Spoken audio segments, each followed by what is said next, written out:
Good morning, everyone. Welcome back to another episode of Barham Engines in the Man Cave.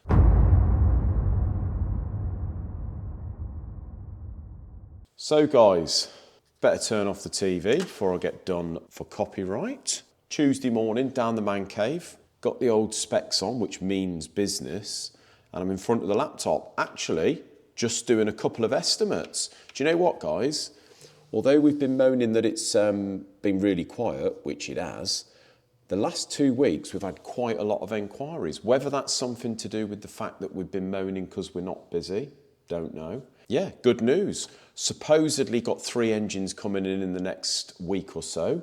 Subaru engine for Isaac. He's been having quite a few Subaru inquiries actually, mainly through the eBay ad. No thanks to 2 or 3 people, unpleasantries, I would say, on Facebook. The ads that we've been pushing around on the groups and what have you, you don't have to look at it, do you? You can just scroll straight past it. But some people have been commenting on there saying how appalling we are. And it's some people that we haven't actually done an engine for. So just goes to show, doesn't it? But anyway, guys, but what I'm actually doing now, after I've finished those estimates, is I'm actually having a little look at my purchase invoices as to how much the Ford Ranger has cost me so far. So, if you haven't been watching the previous videos, guys, we bought, off the cuff, I bought a Ford Ranger 3.2 Wildtrak with the full sort of Raptor kit on it. Whether that's factory, I don't know much about the Rangers. Isaac seems to think it was a factory sort of added extra on the Warrior body, but who knows? It's got nice interior, a bit of history about the car. It's got full service history, 2 keys, and it actually sold last year for over 20,000 quid. How it come about was I thought, you know what, I wouldn't mind a truck really. Had a van, it was very, very useful, worth too much money, got rid of it. Now I've got the Clio, which I absolutely love, but we could always do with a bit more space, especially over the summer, because obviously not just for work, but for personal use. We've got the jet ski, which we need to tow about. We've got the motocross bikes, which we could do with towing about and chucking a load of stuff in the back. Oh, and we go to the beach quite a lot, so it'd just be a bit handy really. So I was having a little look. I spoke to a mate of mine who's had loads of these trucks, and he said, why don't you buy one when the engine blew up? There's loads of them. And I thought, light bulb moment, thank you very much, I'm going to have a look for one. So this one turned up, very nice truck, and we ended up doing a bit of a deal. The story was that they sold it for over 20 grand. The engine went pop, they had the engine fixed, sort of did it, well, a bit on the cheap, I suppose, and it went again. So they've just called it quits, stuck it in the back of the yard, and there it sat for 3 months, something like that. So we ended up doing a deal with them, paid what did I pay? £6,900 for it. Ended up spending, I'm going to get the calculator out here. Let's see what it's cost us so far, guys. So the idea of this truck was I'm going to buy one, I'm going to do the motor, do everything that they sort of are renowned for, and see if we make any profit. If we do, we can call that, if we can get anything like the profit it would cost to do a motor, absolutely grand. It's basically like doing a sort of getting an engine build payout for it, isn't it, really? So get the calculator out here. We'll see how much it's cost us so far, shall we? So £6,900 for the vehicle, plus £500 to get it here. Bought someone off eBay. What's that? Cooling housing, £48.50. We have bought an EGR cooler, £206.40. So this is all inclusive of VAT. We've had the turbo done, guys. That was £618. Quite a funky turbo on that. It's got the old electronic actuator and all that. And Vince said it was a bit mullered. And they're not cheap to do. And very expensive to buy from Ford, apparently. We've had to put a couple of valve seats in it. So that's £23.94. The cylinder head had a couple of bent valves, obviously because the piston's gone melty and just mullered everything. What we got here, another Ultra Parts bill. Oil pump pickup pipe, £9.73. Another Motor Parts Direct bill. EGR valve.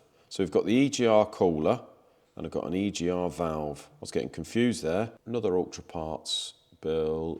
Oh, the valves for the cylinder head. So that's £16 87. And then we have one big one, which is the full engine kit. So guys, so far this vehicle, not including any machining and labour, has cost me £9,372.18. Ben Sanders, who's the one who's moved to our estate now, he's our resident mechanic from now on, taking over Stuart. Unfortunately, Ben is a diesel specialist, has loads of these trucks and vans and all that. So Ben is probably, I would say, one of the only people in this area that I would trust to do it, and it's handy he's on our estate. So I booked that in for the 26th, 27th to get the engine put in.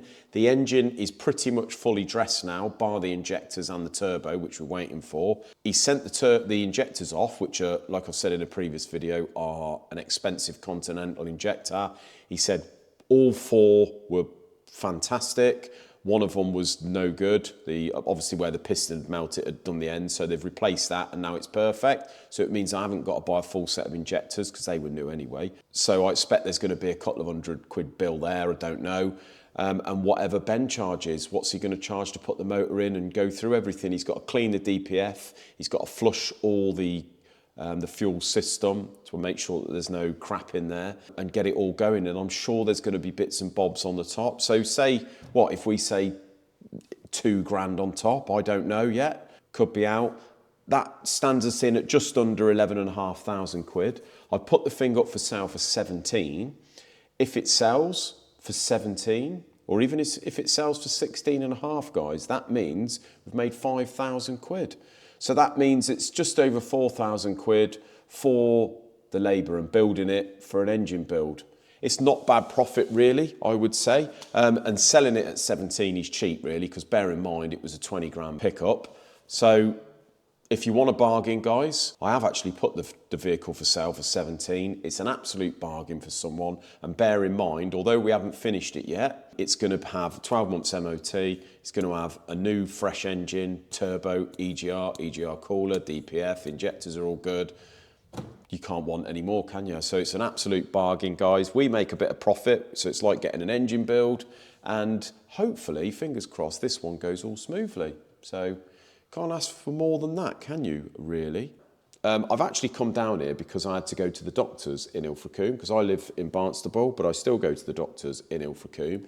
And what I've been to the doctors for is a bit of a mental health review, really. I know some of you, if you're not interested in this side of it, guys, I know it's nothing to do with engine reconditioning, but if you've followed my channel from the very beginning, you'll know that I've been very honest and talked about anything that I've gone through, really. And to be honest, it does, by some of the reactions and some of the comments and emails and stuff, it does seem to have helped quite a lot of people. Running a small business, even if there's 1-2 staff, can be very stressful. With that stress, everyday life, obviously, bills are going up. At the moment, times like now, with the last 6 months where people are not sort of spending, business has gone quiet, it can be very stressful, and that can lead into some sort of mental health issue. Being a bloke, it's not a sort of thing that most blokes want to talk about. They have to sort of suffer in silence. They don't even mention it to the family when they get home. They just sort of keep it inside, and it can build up and get worse and worse. So my personal experience, in a nutshell, I've always suffered with mental health, mainly anxiety, leading a bit into depression. Last year, so probably a year and a half ago, in January, February time, I had a bit of a meltdown. All got too much for me, whether it was to do with the work, you know, all the stress. I do find it difficult to deal with, even though I do a YouTube channel. You probably think that I'm all very bubbly all the time, but I'm actually not. Actually, being on camera actually is one of my most comfortable times where I do feel very happy. And I think it's, when I speak about things like this, I think it's because we've got a big following and a lot of people get back to me. One, it helps people, seems to help people. And two, they get back to me and I can sort of express it to my followers without actually having to be directly in front of someone, which isn't always the easiest thing. So, yeah, I've always suffered with it. A year ago, I had a meltdown. From there, I went to the doctors. They put me on sertraline, which is an antidepressant, only a very light dose, which is 50 milligram. And from there, that has helped the general anxiety. a lot and to deal with the stress.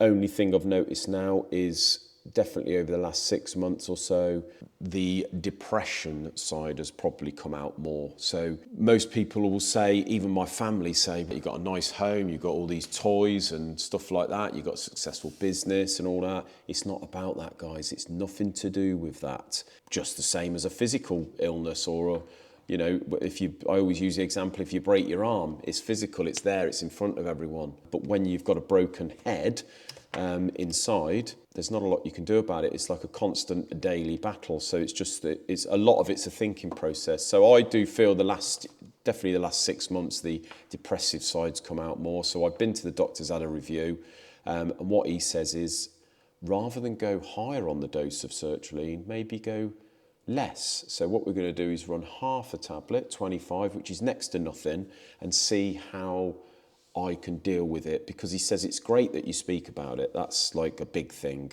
and that you recognise it. So a lot of it is like a thinking process. It's not just sort of trying to adjust the chemicals in your brain. It's a thinking process. And if the sertraline sort of disables a little bit the way you can think about things, then things could get progressively worse. So not always going on a higher dose and numbing it all is the best thing. So that's where I am with it at the moment, guys. So like I say, it might look bubbly on camera, but not always the way, is it? And you sometimes hear about that. People that you don't expect or would never have thought are probably the ones that suffer the worst. So just thought I would mention that, because you know what I'm like. I like to mention everything on the channel, and this is a very important part of it, because obviously, like I say, running a business, not an easy thing at all, whether it be 500 staff or 1 staff. You're still running a business, you're still having to deal with electric companies, the rent, the pressure of having to make the money to not only keep your own life going, you know, you're responsible for your family and stuff at home, people that work for you, you're now responsible for other people's lives. So yeah, it can be very stressful. But I'm going to leave it at that, guys. I won't bore you anymore. Until another video, you have a great evening. Let me know in the comments, or feel free to send me an email if you sort of suffer with the same thing. And this does help you. Appreciate that. And we'll see you in another one. Cheers, guys.